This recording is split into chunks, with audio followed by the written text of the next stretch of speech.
Jonathan Gannon, after the game on Sunday as the Cardinals lose to the Seahawks, on what he would say with the Kyler critics. I don't have to say anything to him. He knows that. The critics is the reason that we're playing meaningful games in December right now. He's a huge piece to that. So that's what I would tell them. And while he's not wrong, there's no doubt that over the last 48 hours or so, Kyler Murray has become, I think, the focal point of the criticisms of the Arizona Cardinals and their inability. And that's not, there was a great story today on our website, arizonasports.com, from Tyler Drake about all the other things that went wrong in that game, whether it was the pass rush, the rush defense, the penalties, and that's all true.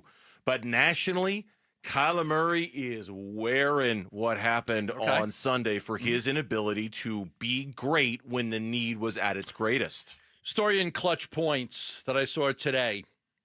Why the Cardinals lost to the Seahawks proves Kyler Murray is not the answer at quarterback. Like, oh, boy. Okay, here we go. Let me see what you say. Okay. The Seahawks game is more proof that Kyler's not the answer. Murray's record over the last 3 seasons is 12-20. In the last 3 years, he has 12 wins and 20 losses. He has only topped the 300-yard passing mark 1 time. And in 5 games, he's fallen short of 200. Murray isn't the dynamic runner he displayed early in his career. I know you're going to want to talk about this, so I'm going to stop after I read it. He's still a threat, but his 444 yards and 4 touchdowns on the ground haven't been impactful. The running part, I agree wholeheartedly.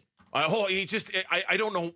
I don't know what happened this year, but if you watch these games, you can feel him not running. You know, you can sense that either he doesn't want to run, they don't want him to run, that there's been some sort of a governor, if you will, kind of put on his engine when it comes to running. And I don't know if that's him, I don't know if it's them, but I do think that it's a major part of Kyler Murray's game that just feels like it's been unaccounted for this year, completely absent, like somebody ditching a class on a Tuesday afternoon. I don't know where his desire to run the football has gone. And again, I don't know if that's him or if he's being coached to do that, but it's very noticeable. Go on. Here's the other things. Murray has turned the number 4 overall pick, Marvin Harrison Jr., into a disappointment. It's not Harrison's fault. Murray can't get him the ball. Harrison has only 2 100-yard receiving games, and in the other 11 games, he hasn't even topped 64 yards. I don't agree with that, but okay. I don't agree with that. There's something wrong with that connection. There is something wrong with that connection. Okay, those are your words, not theirs. No. That I would agree with. That catch rate for Marvin Harrison Jr. is one of the bottom 5 for all wide receivers in the NFL. They throw him a lot of passes. He doesn't catch them. Part of it's on Marvin Harrison Jr. Part of it's on Kyler Murray. Both are to blame. I don't think you blame just Kyler. Both are to blame, but it's a problem that needs to get fixed. Agreed. Here's the other one, the last one. In his last 3 games, when the games matter the most, right? We can agree? The last 3 games? Kyler Murray has 4 touchdown passes and 5 interceptions. The games that they say were going to shape the entire season had the Cardinals fall from title contender to last place. No, they're still ahead of... They're not in last place. They're still ahead of San Francisco. They're in third now. They're in third in the so West. to third place. So that the last 3 games, when these games have meant the most, he has not showed up big in those games. That's the biggest critique. That's the one. That's the crux. Because that's everything. That's everything together. Yeah, exactly. That's almost like a summation of the argument right there, right? Like here, in conclusion, it's what he's done in these last 3 games, and I would agree because that's the itch that we just can't quite get scratched with Kyler Murray, right? Like we saw it in 2021. They were 10-2. They collapsed down the stretch. Kyler Murray had that awful playoff game.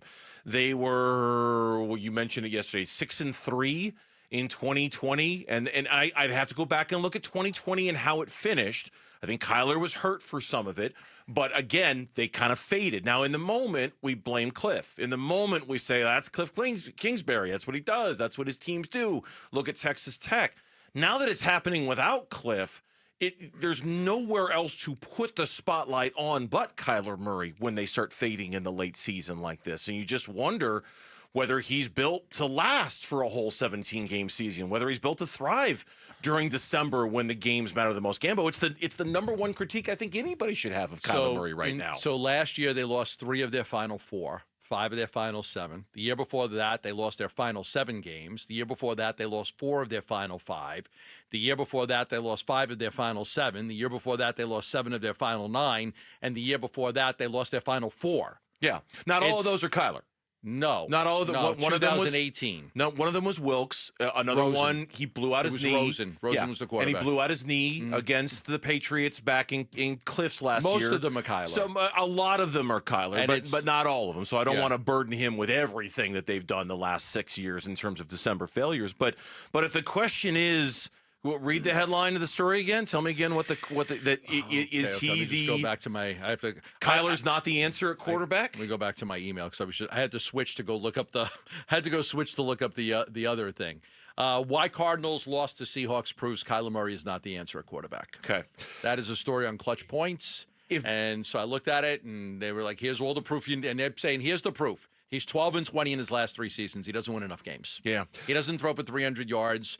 He hasn't played well in his last 3 games with 5 interceptions and only 4 touchdowns, and he's not running as much as he should. So to summarize it, that's what they said. Do you agree with that? With some of it, of course. But I mean, just the headline. That's okay. That's the attention grabbing. Kyler's not the answer at quarterback. Do you agree with that? I don't know. I mean, I don't know. I be careful what you wish for, because if you move on from Kyler Murray, you may get somebody 10 times worse. Okay, and the chances of getting somebody better, it's a very, where I stand on this. You've known where I stand on this for 5 years. Oh, I know. I want the people out there listening. I think Kyler is a middle-tier quarterback in the NFL. Okay. I don't think he's top 10. I don't think he's bottom 10. He certainly doesn't suck as a quarterback. I would never say he sucks as a quarterback, but I also don't think he's a great quarterback. I think he's an average quarterback. And that's tough because, you could win 7 or 8 games, maybe 9 games, and have a chance. But is he the guy that can take you to the Super Bowl? No. But if you move on from him, what's the chances that you end up with, a bad quarterback in a draft? It takes a long time. Sometimes it takes a long time. Some organizations, I know the Bears have been looking for a quarterback forever.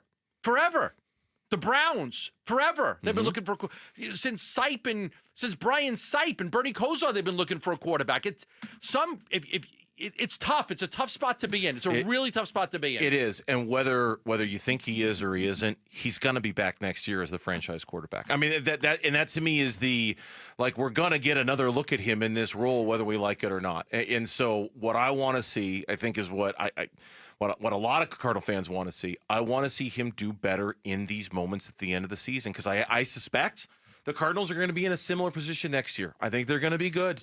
I think they're going to be good enough, or we're going to go into December and we're going to be like, okay, here we go again with Kyler. Let's find out whether he can get the job done when it matters the most. I highly, highly suspect we'll be in exactly the same point this time a year from now with the exact same question. Thanks for watching Burns and Gambo. Click to see more from the guys and hit the button in the middle to subscribe so you never miss a video from Arizona sports.